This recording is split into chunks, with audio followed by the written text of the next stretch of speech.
Hello and welcome to the FatBoss Guide to the Hellfire High Council on Mythic. Yes, and on Mythic there are two major changes that have been going on. One was the mark of the Necromancer. This is now applied to 3 targets, and when it's dispelled it will also jump to 3 targets, so you have way more to heal. Also, when it is dispelled it does do a small burst damage to the entire raid, so do not mass dispel under any circumstances. Also, xhul'horac Bloodboil's Bloodboil ability now also applies a dot to the 5 furthest targets as well as the initial damage, just like it did in Black Temple. And to counter this dot, you just need to set up 2 groups of 5 players to rotate in and out to prevent the stack from going too high.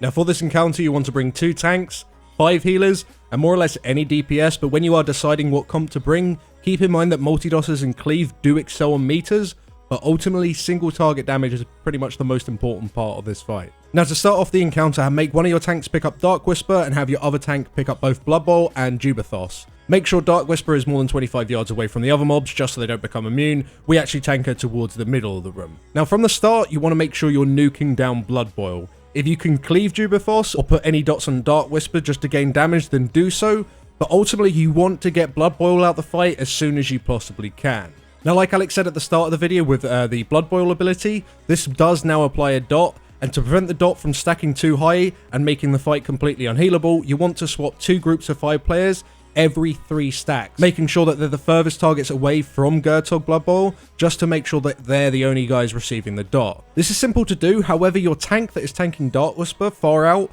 will be receiving the dot all the time, since he's forced to tank the boss more than 25 yards away. Now instead of having your dot group move even further out than that particular tank, you can have your paladin spec Clemency and just simply bop the tank every time his stack reaches 5 or 6. Now with the mark of the Necromancer, which of course is the magic debuff that ramps up in damage and it is placed on 3 random targets, it is very inconsistent on this fight. Sometimes it is applied to players just before a reap, or sometimes it's applied like just after a reap and then the boss misses a reap timer and you're forced to heal the dot way longer than is intended. Apparently both circumstances are a result of interrupting Dark Whisper at certain moments, usually just before a reap is coming in. There is a shit ton of bullshit and tinfoil hat mentality surrounding it. I don't think anyone particularly knows 100% what the fuck this boss is doing. However, the boss has received multiple hotfixes to solve this issue, and from our experience, it has maybe got a little bit more consistent, but generally it's more or less the same. However, this doesn't mean that you just can't kill the boss. There is a way of dealing with it. When the mark comes out, have your healers assigned to heal individual targets. You can do this by using raid icons or just number players in your raid frames, or what we do is we just call out what player with the mark we're healing and eventually dispelling. The idea is to keep that player with the mark alive for as long as possible, and at the last safest possible moment, you'll dispel them. And when it does jump, you should never have to dispel it again, as the reap will clear them before it starts to deal lethal damage. So basically your healers would just have to get used to it more than anything else. There isn't a whole bunch of tips we can really give. If you really wanted to push it, you could consider maybe using external damage reductions on each player, but ultimately you won't have them for every single set of the marks, so just heal them and dispel them before it gets too scary, and hope the boss is actually going to cooperate on this pull. When the reap finally does come in, especially towards the early stages of the fight, make sure that your raid moves as far away as possible with the debuffs without stacking up on top of each other, just so the puddles are as far away from the raid as possible. We have our entire raid team stood in this area of the room for the entire fight, and towards the end, if your reap locations are very bad from the start, it's very unlikely that you'll have room towards the end. Now when the Wailing Horror phases come in, we simply move according to where the ghosts spawn. On this side of the room, just by this little door, there is actually only one single ghost that spawns somewhere else in the room that can hit your raid. The only other ghosts to watch when you're in this locations is the ones that spawn directly above where your raid is stood, which only is in 2 different spawns. You can simply just sidestep them and you're absolutely fine. Just make sure that you have someone in your raid watching for the ghosts on the other side of the room. It's good maybe for the tank in the middle to do this, so that you can see if a ghost is coming towards you, you may have to move because otherwise it can be slightly difficult to see.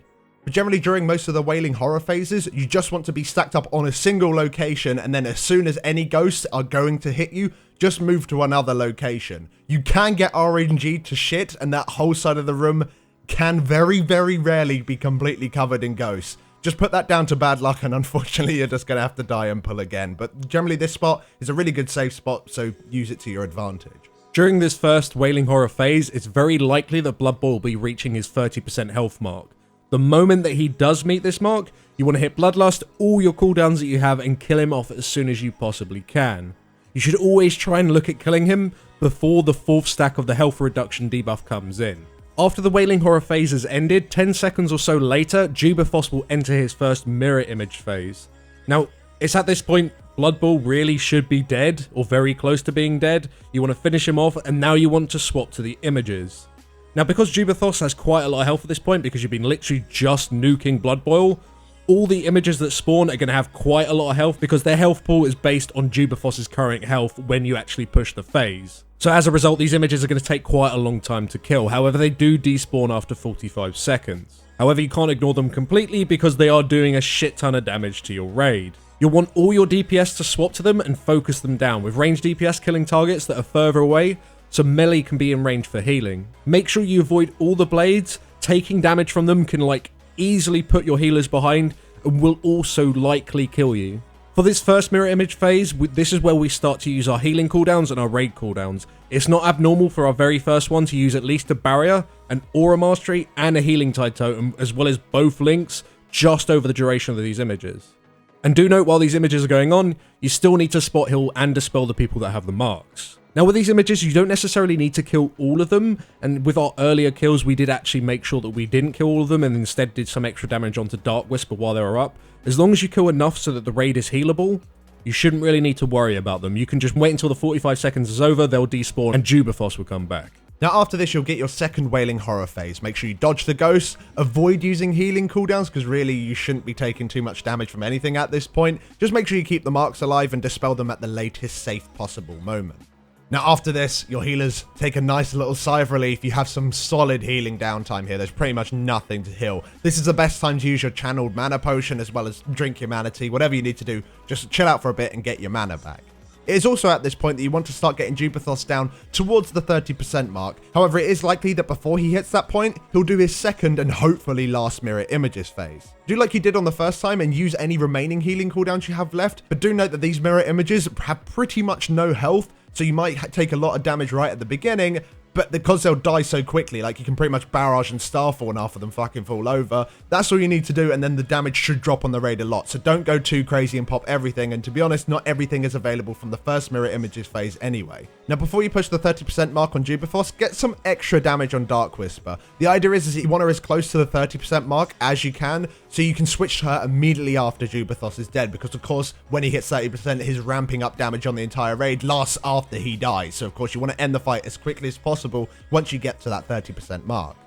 As you're pushing xhul'horac down, you'll also get your third Wailing Horror phase. Use cooldowns that have come up from your first mirror phase, and if you can avoid using all of them, that can help you out a lot for later, but generally just make sure everyone stays alive and you should be good. Now as soon as he dies, swap immediately to Dark Whisper, and the idea is that you kill her before the 4th Wailing Horrors. Make sure you do not dispel anyone, and chain healing cooldowns you have left, and hopefully you can kill the boss before she kills you. And ultimately that's it. But thank you very much for watching, guys. If this guide did help you out, then please do drop us down a like, and we shall see you in the next video. Thanks for watching. Thanks for watching.